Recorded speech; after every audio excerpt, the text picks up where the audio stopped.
Donc, je continue avec hypnose et séance de délivrance.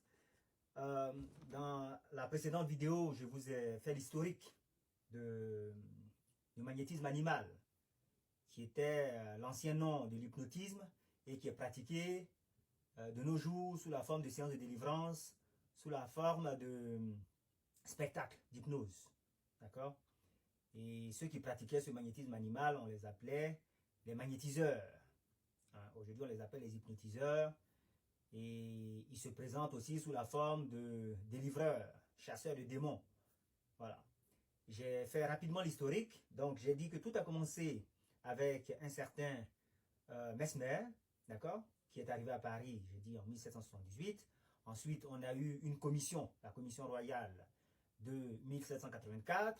Et ensuite, la même année, 1784, on a eu la découverte par le comte de Puységur, un des disciples de Mesmer, du somnambulisme artificiel, somnambulisme provoqué par le magnétisme, donc qu'on appelait somnambulisme magnétique.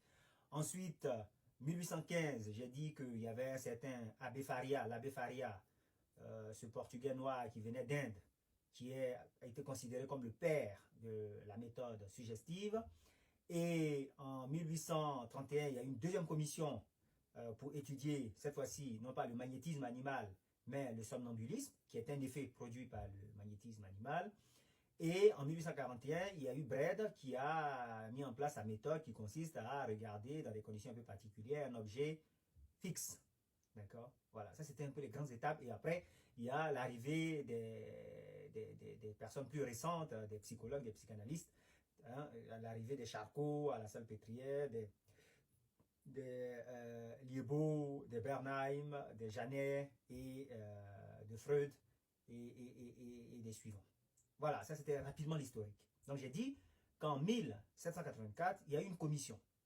Le roi a délégué une commission pour étudier le magnétisme animal. D'accord? Alors, j'ai rapidement donné quelques noms de la commission. Donc dans la commission, il y avait Lavoisier, il y avait Franklin, il y avait Bailly, il y avait un certain Guillotin, et ainsi de suite. D'accord? Il y avait Darcet. Et donc, ils ont eu pour mission de répondre à deux questions. D'accord? La première question, c'est est-ce que le fluide magnétique, le fluide de Mesmer, est-ce que ce fluide-là, il existe? D'accord? Parce que Mesmer disait en fait qu'il y a une seule maladie, il y a un seul traitement, c'est le fluide magnétique. Il faut transmettre le fluide magnétique. Lorsque le fluide magnétique ne circule pas correctement, c'est la maladie. Lorsque le fluide magnétique circule de façon harmonieuse, c'est la guérison. D'accord? Donc, est-ce que ce fluide magnétique, il existe? D'accord? Voilà. C'est comme si on disait aujourd'hui, puisque j'ai dit que les pasteurs qui font les séances de délivrance sont des hypnotiseurs, c'est comme si on disait, est-ce que le Saint-Esprit de ces gens-là existe? C'est la même question. Voilà. Est-ce que le Saint-Esprit de ces gens-là existe?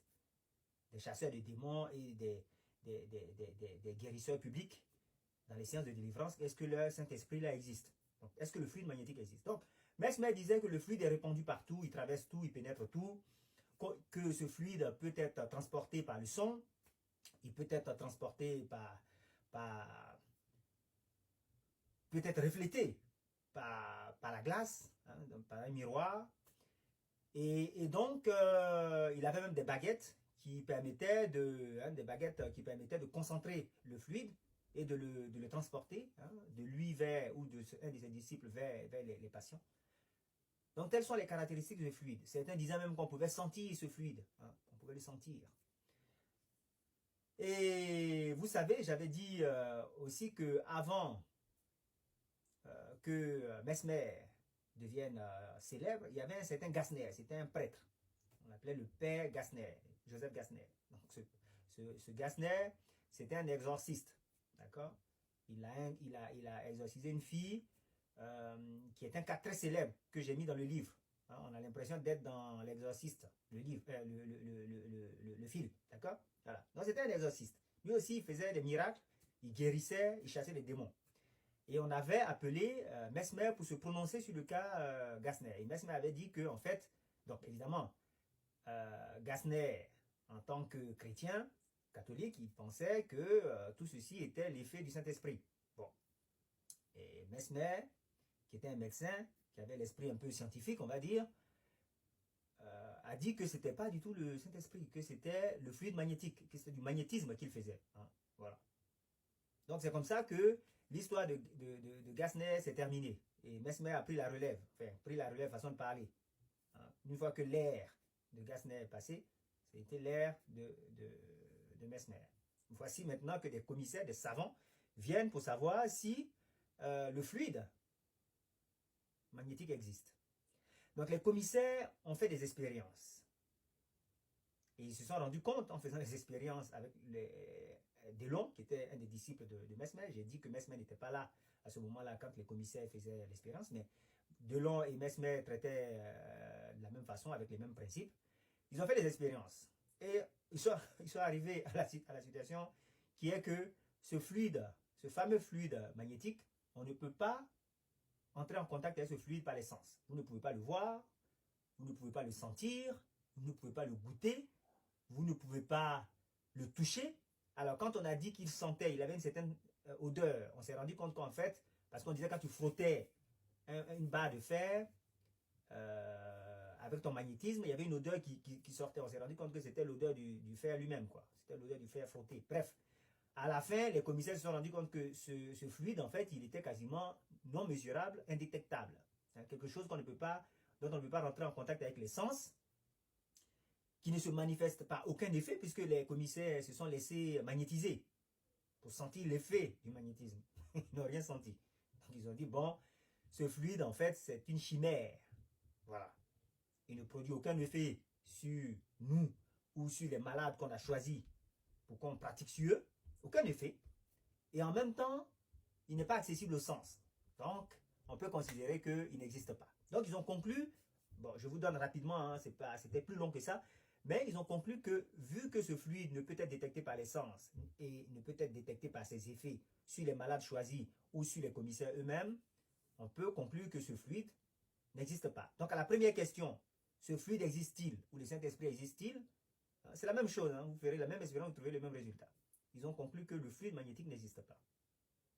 La deuxième question, c'est est-ce que le fluide magnétique guérit? Tu vois? Est-ce qu'il soigne? Est-ce qu'il soigne? D'accord? Et pour répondre à cette question, il faut savoir que quand les commissaires sont arrivés chez Delon, hein, dans le cabinet où ils font les soins, d'abord ils ont remarqué qu'il y avait de la musique. Tu vois? Il y avait de la musique instrumentale, la musique vocale, il y avait du chant. D'accord? Ça, c'est un premier élément qui était là pour influencer le public, pour influencer ceux qui venaient se faire soigner. Tu vois? Ils ont remarqué que selon la tonalité de la musique, selon le rythme de la musique, les gens étaient plus ou moins influencés. C'est qui se comprend. Vous savez, il y a des musiques qui vous rendent triste, il y a des musiques qui vous rendent joyeux, il y a des musiques qui vous donnent de l'énergie, il y a d'autres qui ont plutôt tendance à vous endormir, et ainsi de suite. Donc, la musique était un facteur qui agissait sur les gens qui venaient dans ces séances, disons, de délivrance ou de guérison de l'époque. Tu vois, la musique. Ensuite, il y a évidemment la décoration, la façon dont la salle était éclairée, et puis les gens même qui magnétisent. C'était généralement des jeunes gens, hein, des hommes, généralement des hommes. Aujourd'hui, on voit des femmes qui font des séances de délivrance, hein, qui magnétisent, mais à l'époque, c'était beaucoup des hommes qui faisaient ça. D'accord? Et ils ont remarqué qu'en fait, d'abord, il y avait des attouchements. C'est-à-dire que le magnétiseur va mettre la main soit à l'épigastre, c'est-à-dire par exemple en dessous des seins, ou au niveau de la poitrine, je vais dire, ou au niveau du bas-ventre. Donc, ils ont noté ça. Ensuite, ils ont noté que lorsque quelqu'un, et généralement c'était des femmes, ils ont observé qu'il y avait beaucoup de femmes dans les séances en question. Il y avait beaucoup de femmes qui arrivaient. Ils ont remarqué que lorsqu'il y a une qui tombait en transe, ce qu'on appelle aujourd'hui tomber en transe, mais en fait une qui tombait dans les convulsions, automatiquement il y avait un effet de contagion, il y avait un effet d'imitation. Ils ont appelé ça un effet d'imitation. C'est-à-dire il y a une qui tombe, qui commence à s'agiter, et immédiatement ça s'enchaîne.